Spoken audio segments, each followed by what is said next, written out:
Happy Friday, traders. This is Friday, the 7th of November, 2014. It's 8:02 a.m. Chicago time. Derivatives trading involves substantial risk of loss, is not suitable for all investors. My personal opinions, market data, and recommendations subject to change without notice. Past performance is not indicative of future results. As you already know, the non-farm payrolls just came out, softer than expected. Overall, a non-event.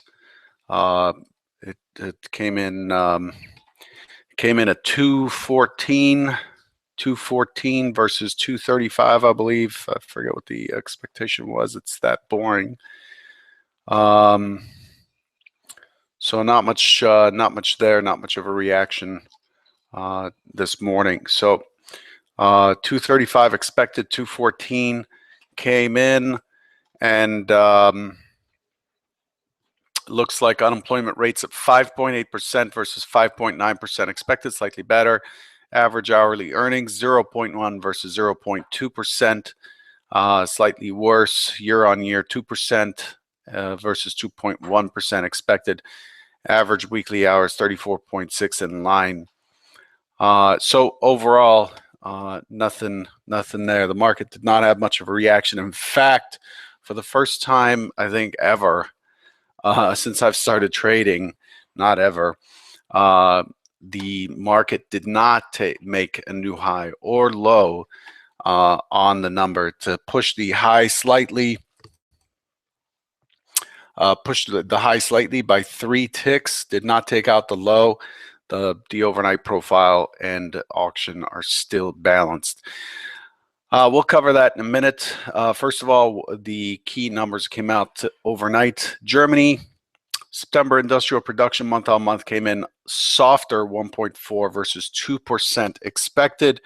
Again, worse news from Germany. However, the year-on-year is at negative 0.1% versus negative 0.6 expected, so slightly better. German September current account balance, 22.3 versus 18 billion euros.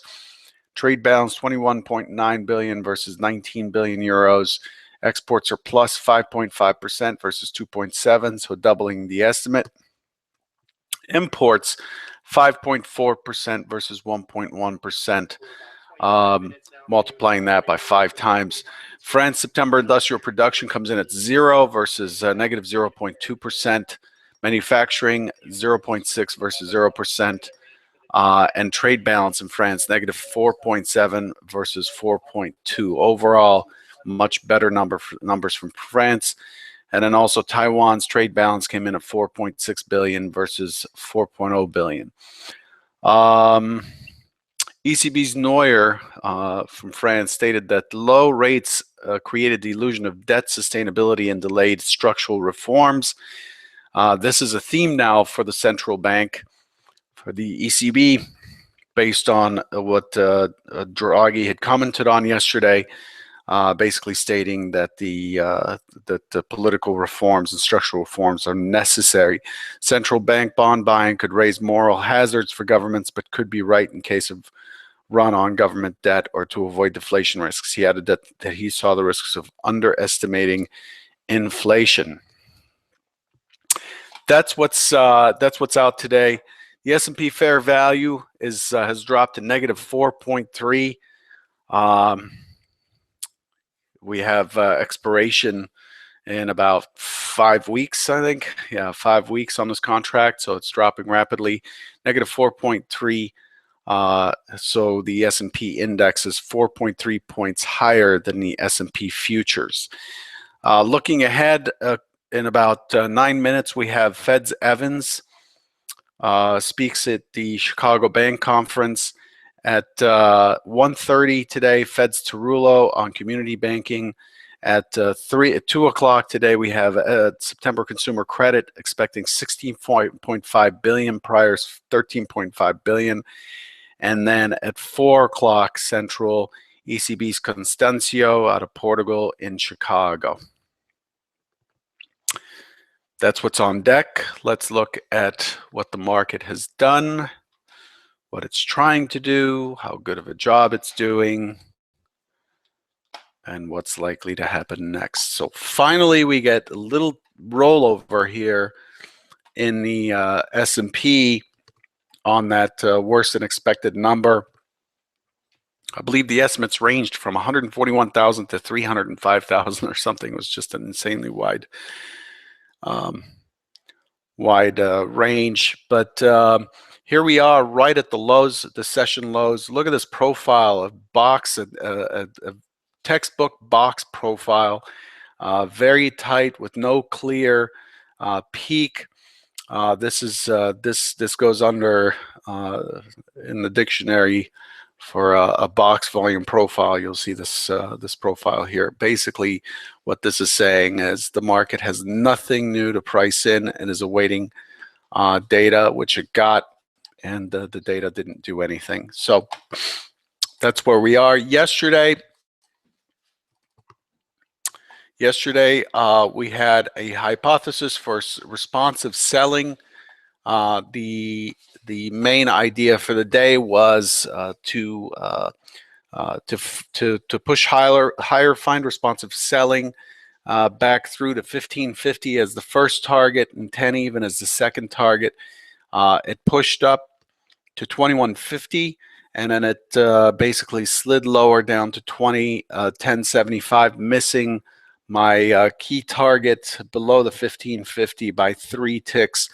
Again, I announced 2010 even, and it got to 2010.75, which is the low of yesterday afternoon or Wednesday afternoon.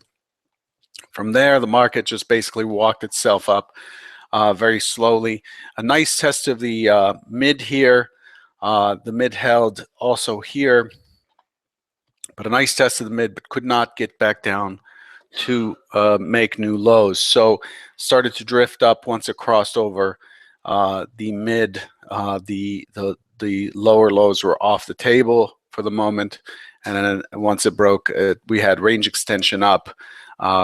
We had to start looking from the long side. So market finished near highs. So the expectation overnight is for higher highs. Generally, when the market finishes near highs, it's finishing near highs because it's run out of time with the session ending. So generally, it continues to drift in that direction. So as you saw here on the overnight high, on the overnight session, it opened and then started to walk up into the European session to 2032.75. So right now, we've pushed the low by 4 ticks. We still have 2022 as a naked point of control below, and a return into yesterday's value. The expectation for today, it's really tough area to predict here. But again, it seems top heavy for the short term. I think that it's likely to open, retest higher initially, but I think we're going to again get responsive selling back to 2022, and then a push back down into the MC levels. So if we look at the composite here, let's redraw this composite from yesterday. If we look at the composite here, 2012 is a decent level. If you look at yesterday's chart, you'll see that 2012 received 2012 right here. It pushed through it by 5 ticks, and then it held it on the retest, and that was the launching point into the close. So the 2012 is the point of control for this area, 2012 and a quarter, 2012, and I expect that responsive selling is probably going to be encountered by buyers at that point, if not ahead of it. So the primary trade idea is a potential test early higher to drift down to 2022, and on the outside it would be 2012, but I just don't see it happening today. I think to be honest with you, given non-farm payrolls is behind us, next week is pretty light on the calendar. The expectation is that today will be awfully boring. That's just how I see it. So I would keep my powder dry today, save my bullets, and just be patient. Just focus on the highest probability trades. If I was to tell you, you can only make one trade today and one trade only, what would that trade be? You kind of want to confront every trade possibility. You don't obviously you don't want to trade just once a day. At least not if you're a day trader. But you want to approach that every trade that way. It doesn't mean that you need to be sure that a trade will work. There's no way to be sure that a trade will work. Every trade's outcome is unknowable and unknown. It's 50-50. However, if you were to be selective about your trades and stack the probabilities in your favor as much as possible, or monitor market action to confirm some probabilities for you, then that's how I would trade. I would just look for areas that provide some pretty decent cover for the stop, and pretty decent areas to scale out and just wait. Which means today you're going to have to be very patient and expect a very slow trade. So the overnight high of 2033.50, not seeing us heading back up there. Again, anything can happen. You know, when I look at these measured moves from yesterday, there's just a void up here. I have not found, on the daily at least, I've not found any measured moves that target anything in here. So the first target will be 2050 and 2055. So not much to do here. That's the thing. So that's the primary hypothesis. Test, quick test higher towards the close, and then responsive selling to take the overnight low and head to 2022, and to start moving down through the value area here. Fairly balanced market yesterday. Strong close, but a fairly balanced market overall. So expect the value area to be tested.